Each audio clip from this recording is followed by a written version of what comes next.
Amin. Tuhan Yesus baik. Haleluya. Haleluya. Tepuk tangan Tuhan Yesus baik. Amin. Karena kemurahan hati Tuhan Yesus, sehingga saya bisa melayani.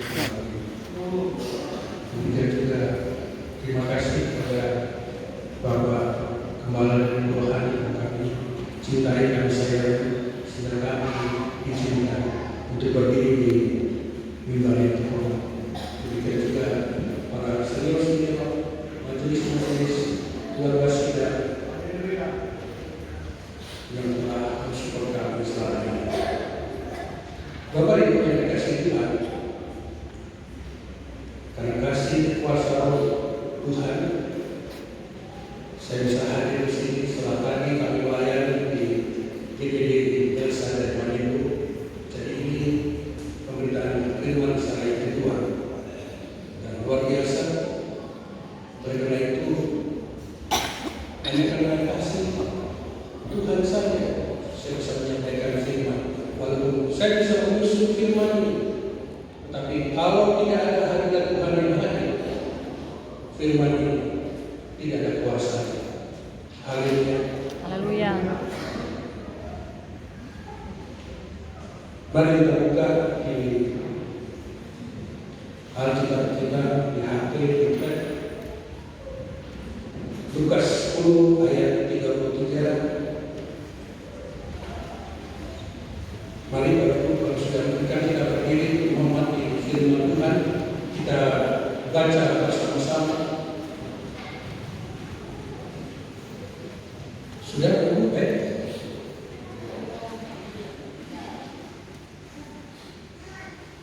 Lukas 10 ayat 33.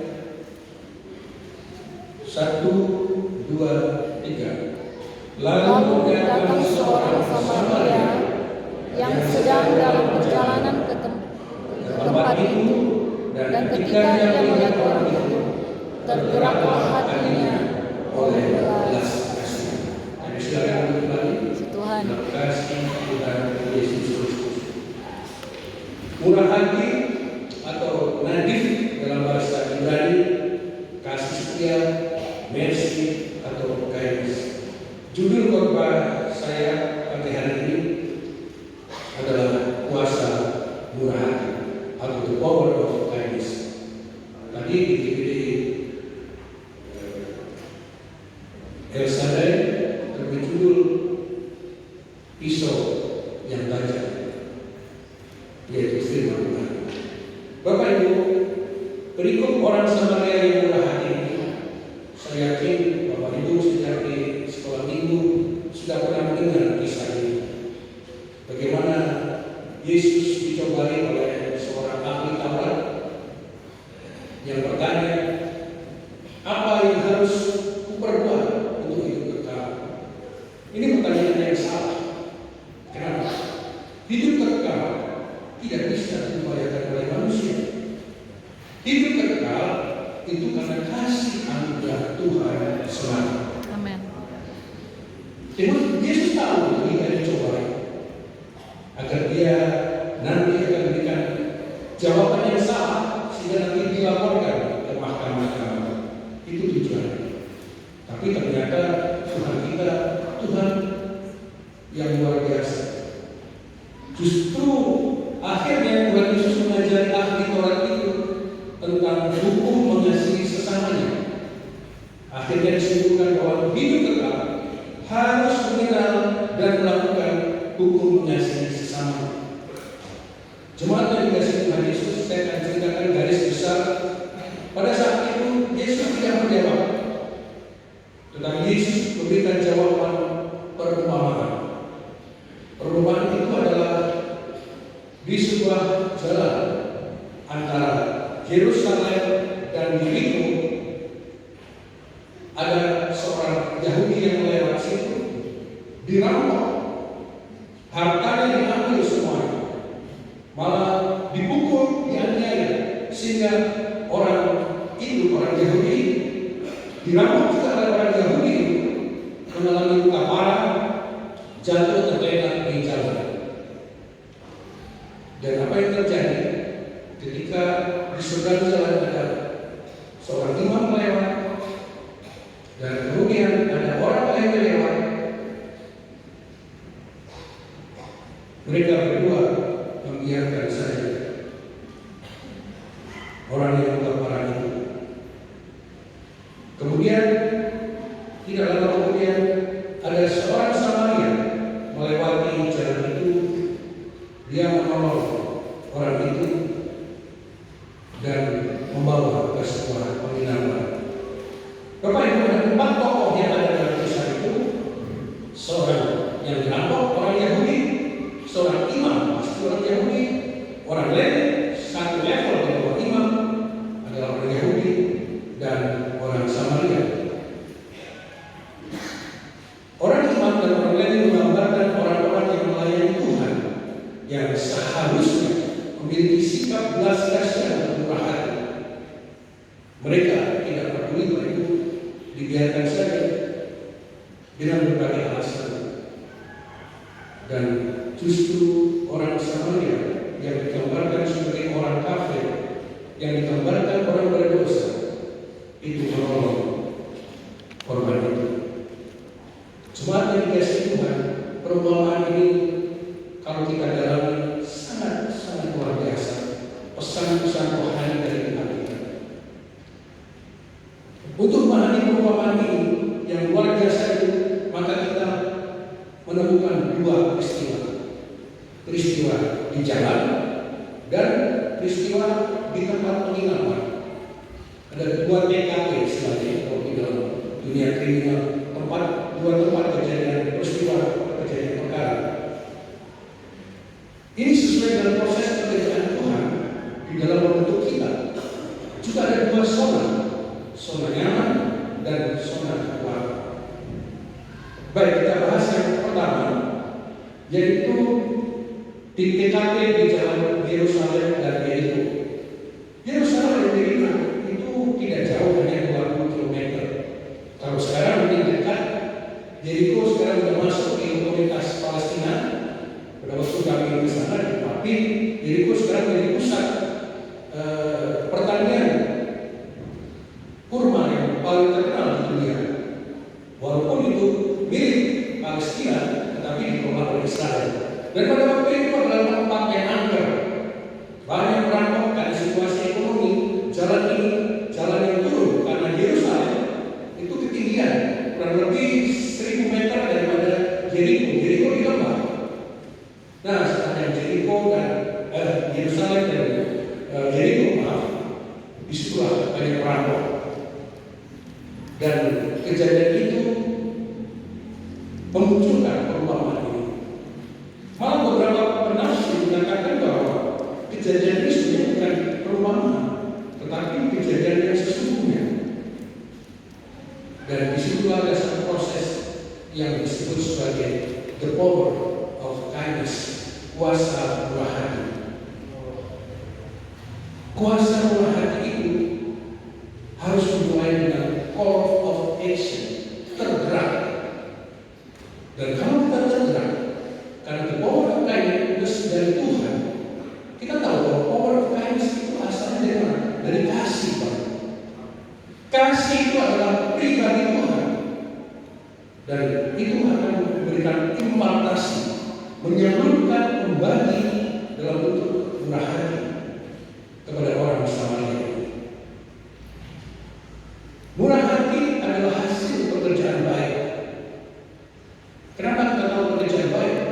Cuma 2. Bila yang bergerak, yang kedua bila dia menghasilkan proses damai sejahtera. Itu adalah pekerjaan baik. Pekerjaan baik di dalam Efesus 2 ayat 10 nanti kita bahas. Itu adalah di dalam bahasa Indonesia ini pekerjaan baik. Tapi kalau kita dalam bahasa Yunani, itu adalah ergon agathos, adalah power, satu kekuatan yang menghasilkan mukjizat dengan berbagai manifestasi, termasuk adalah murah hati. Kenapa disebut sebagai proses kasih dari Tuhan?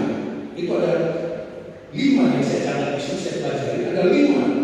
Kenapa orang Samaria memiliki murah hati karena proses dari ergon agathos dari Tuhan, itu ada 5. Yang pertama adalah cepat bergerak, tanpa pikir panjang, dengan iman dia siap melangkah, tanpa pertimbangan lagi.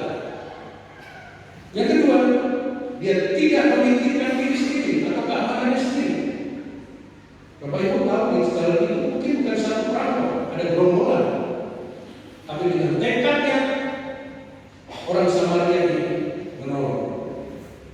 Yang ketiga, mau berkorban uang, harta, tenaga, atau emosi, dan yang kelima adalah membangun kepercayaan atau integritas dan kejujuran.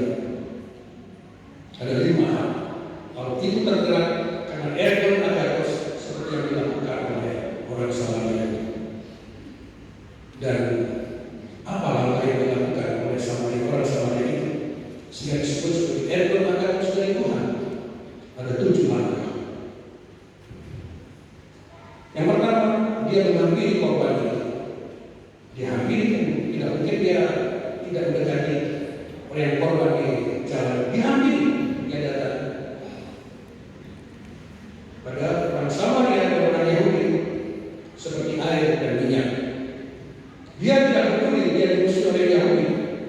Dia ini Yahudi korban. Yang kedua, dia membawa duka.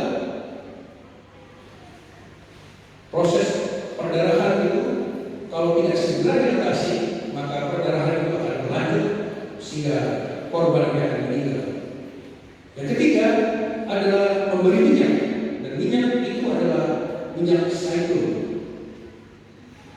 Yang keempat, memberi anggur. Minyak dan anggur itu adalah anti kuman, sehingga pada zaman itu luka-luka untuk mencegah infeksi, belum ada antibiotik itu, diberikanlah minyak dan anggur. Seseorang yang bepergian dengan minyak dan anggur itu adalah seorang saudagar menengah ke atas. Jadi kalau orang biasa-biasa, dia tidak membawa minyak dan anggur. Atau saudagar ini adalah saudagar tentang minyak dan anggur. Yang kelima, dia menaikkan korban ini ke atas keledai. Keledai adalah tunggangan waktu itu bagi saudagar yang menengah ke bawah. Kalau saudagar yang kaya itu menggunakan tunggang. Yang keenam adalah merawat hingga sembuh ke penginapan yang dipilihnya. Yang ketujuh, menanggung seluruh beban biaya perawatannya. Jadi ada 5 ciri dan 7 sikap yang dilakukan oleh orang Samaria. Bapak Ibu tahu, itulah karakter dari Tuhan Yesus kita. Saya pelajaran ini baru saya sangat berangis. Tuhan kita punya 5 ciri dan 7 sikap itu. Itulah figur Tuhan Yesus. Murah hati adalah karakter dan sifat Tuhan Yesus. Mari kita baca. Saya akan bacakan Lukas 6 ayat 36. Baik, boleh buka Lukas 6.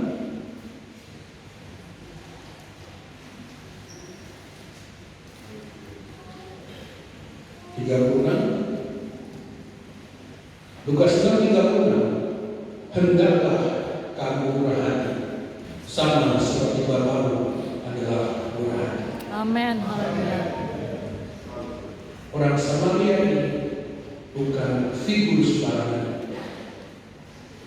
Galatia 5:22-23. Murah hati satu paket dengan buah roh. Tuhan yang turun dari Yerusalem, Sion, atau tempat kudus, menuju Yeriko, tempat yang dianggap penuh dosa, dengan maksud untuk tergerak melakukan pekerjaan baik untuk menghasilkan ergon agathosnya dengan menggunakan minyak dan anggur, melibatkan kuasa Roh Kudus yang pagi ini nanti kita akan peringati bersama. Titus 3 ayat 4-5 sebagai kemurahan Tuhan itu dikerjakan oleh kuasa Roh Kudus. Jemaat yang dikasihi Tuhan Yesus, kisah orang Samaria ini kita menemukan murah hati. 80% itu di jalan, 80% di luar gereja, sisanya 20% dalam penginapan atau gereja. Artinya ibadah yang sesungguhnya justru di luar gereja. Disitulah murah hati harus kita tebarkan. Di luar gereja itulah ibadah yang sejati. Roma 12 ayat 1. Kasih agape itu ada di jalanannya, banyak perampoknya antara Yerusalem dan Yeriko yang melambangkan kehidupan di luar sana. Ibadah yang sejati, ibadah Yosephia. Ketika gereja ditutup, lampu-lampu dimatikan, kita keluar, disitulah ibadah sejati. Bait Allah ada dalam tubuh kita. Itulah kasih untuk menghasilkan Eron Agatus. Haleluya. Kita harus menjadi garam dan terang dunia. Matius 5:13-14. Ketika orang itu dinaikkan di atas keledai untuk dibawa ke tempat penginapan, artinya orang itu dipisahkan dari jalan. Set apart atau kodes atau kudus. Jadi korban itu dipisahkan oleh orang Samaria untuk dikuduskan, dipisahkan dari jalan raya selain diselamatkan jiwanya. Jadi Mazmur 63 ayat 4, kasih setia Tuhan tidak sekedar hidup saja, tetapi juga menguduskan orang ini, diselamatkan nyawanya dan menguduskan. Nah, sekarang kita sekarang menuju ke zona kekuatan, yaitu TKP, tempat kejadian perkara yang berbeda. Dari kisah itu ada sisi lain yang tidak pernah terungkap, namun banyak tafsir yang menjelaskan bahwa dalam kitab sejarah Kristen Koptik atau Kristen Timur, penginapan itu identik dengan rumah ibadah, dengan gereja, tempat bagi mereka yang mengalami proses perawatan dan pemulihan. Dan inilah penginapan yang dituju oleh orang Samaria. Antara Yerusalem dan Yeriko banyak penginapan. Tentu orang Samaria ini tidak semua penginapan itu dipilih. Ada 20 penginapan. Ada penginapan yang komersil, ada yang tidak komersil. Justru dia pilih penginapan yang tidak komersil. Penginapan yang dipilih adalah penginapan yang mempunyai kemurahan hati, penginapan yang aman, nyaman untuk pemulihan segala luka bagi si korban. Jemaat yang dikasihi Tuhan, penginapan yang punya hospitality. Bapak Ibu, kalau ke Manado, kalau ke sebuah bar di Manado, ya saya tidak promosi atau endorse bar ya.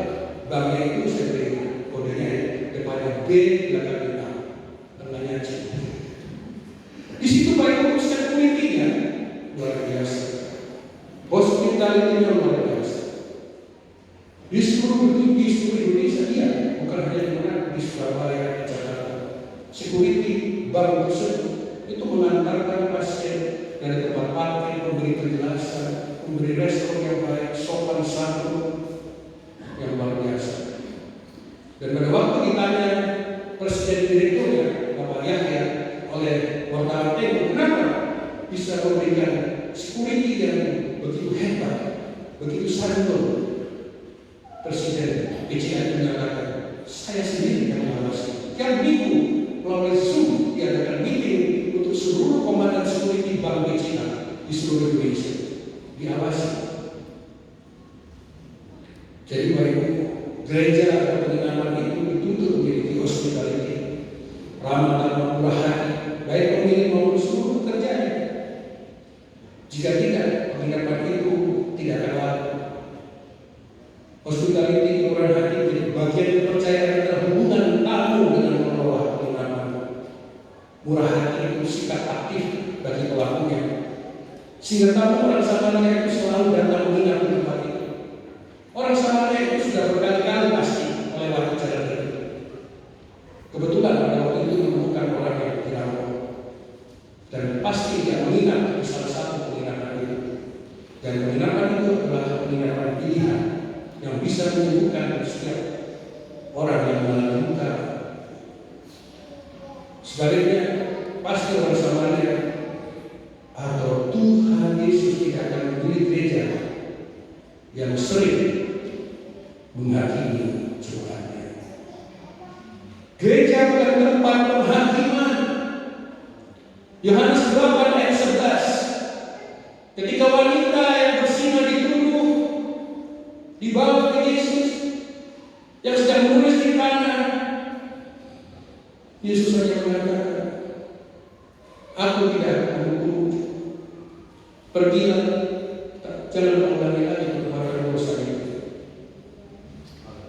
Gereja harus menjadi tempat damai, nyaman, penuh dengan murah hati, serta menjadi sumber utama kabar baik bagi jemaat dan sekitarnya. Gereja itu menjadi bagian dari zona kekuatan. Jadi untuk menjadi gereja seperti yang Tuhan kehendaki, yaitu gereja yang punya standar pelayanan dengan ketulusan, kemurnian, dengan kasih Tuhan yang kuasa Roh Kudus melalui perjanjian darah Yesus yang pagi ini kita peringati. Jemaat yang dikasihi Tuhan, dalam kisah itu ada satu tokoh yang dilupakan, yang tidak pernah dibahas, yaitu pemilik penginapan.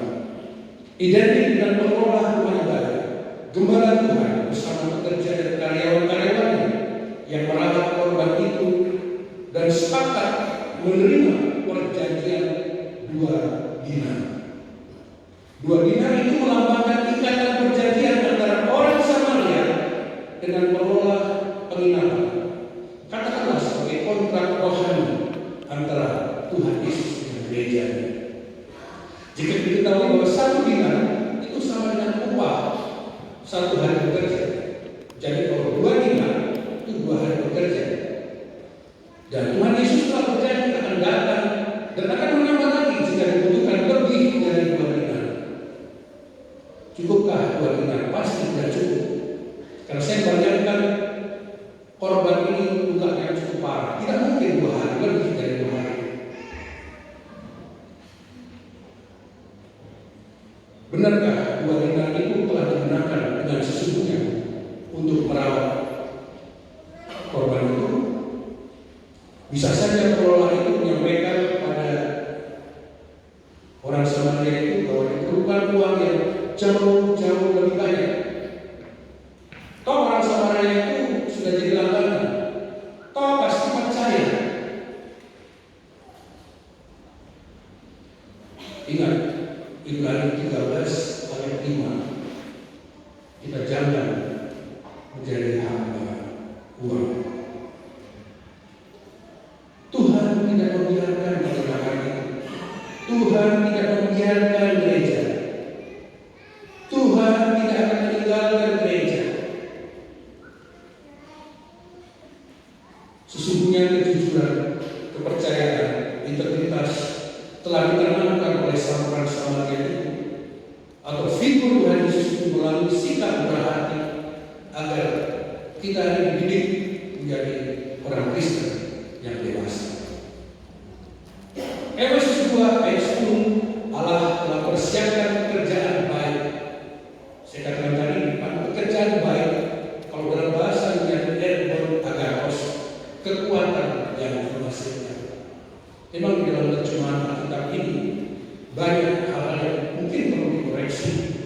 Kalau kita mendalami firman Tuhan, harus lebih dari pendalaman kitab ini.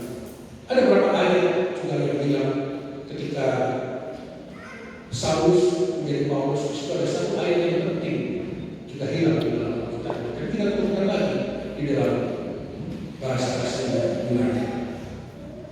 Jadi 2 dinar tadi Pak Ibu identik dengan Ergon Agakos dari zona nyaman ke zona mukjizat Tuhan antara lain kesembuhan, pemulihan, bukan hanya kesaksian-kesaksian, jiwa-jiwa baru. Itulah Edward Agathos.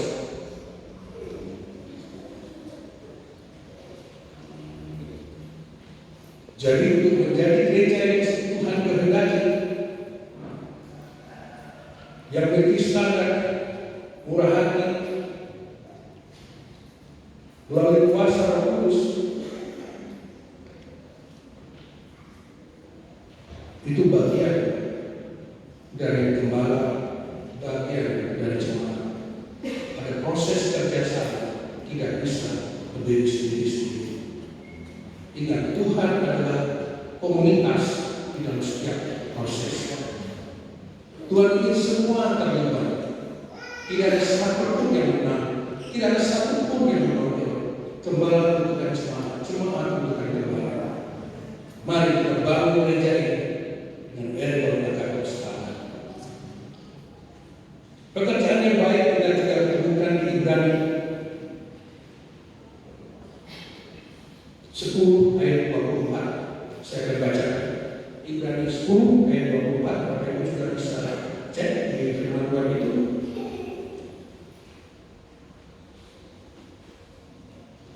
Firman ini sudah saya siapkan sudah lama disampaikan dengan istri. Tadi bersaksi di gereja sudah lama. Berapa kali koreksi sampai tadi pagi, koreksi terus. Tuhan berkata, kamu harus ubah ini, kamu harus tahu ini. Jadi Bapak Ibu, ini bukan saya, jujur.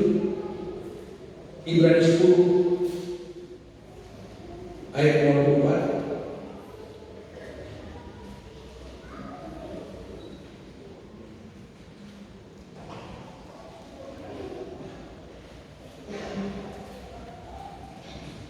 Dan marilah kita saling perhatikan, supaya kita saling mendorong dalam kasih dan dalam pekerjaan baik. Pekerjaan baik sama dengan Efesus 2 ayat 10, Edward Agathos. Dalam susunan kekuatan ini, Tuhan selalu ingin melibatkan banyak orang. Tidak ada seorang pun mementingkan diri sendiri untuk Edward Agathos dalam pelayanan Tuhan. Itulah suatu kekuatan yang menghasilkan mukjizat-mukjizat Tuhan. Kabar baik dari firman ini, jika kita murah hati, pastilah Tuhan murah hati. Tuhan masih perlu orang murah hati. Tidak hanya di dalam gereja, di luar, Tuhan butuh orang yang murah hati. Jangan-jangan orang Samaria itu sudah bertobat.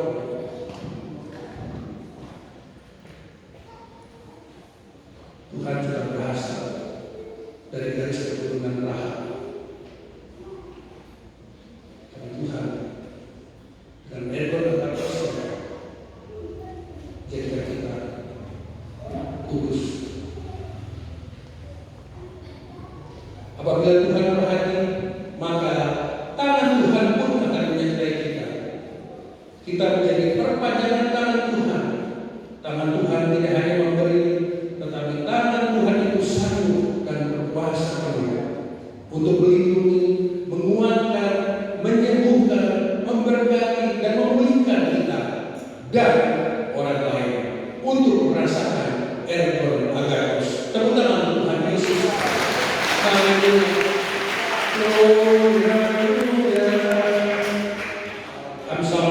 Amsal bahasa Persia, tangan Tuhan itu bagaikan batang air.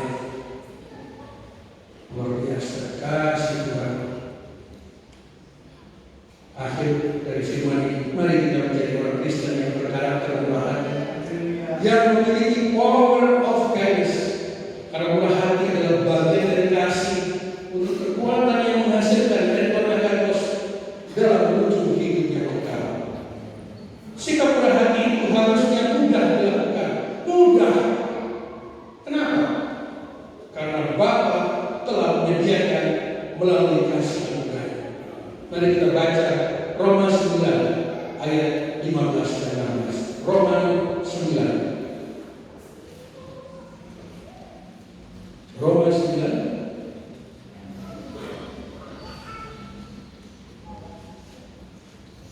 ayat 15 dan 16. Saya akan bacakan Bapak Ibu.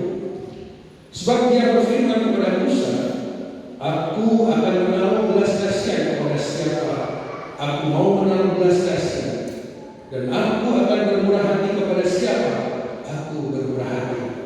Jadi hal itu tidak tergantung kehendak orang atau usaha orang, tetapi kepada kemurahan hati Allah.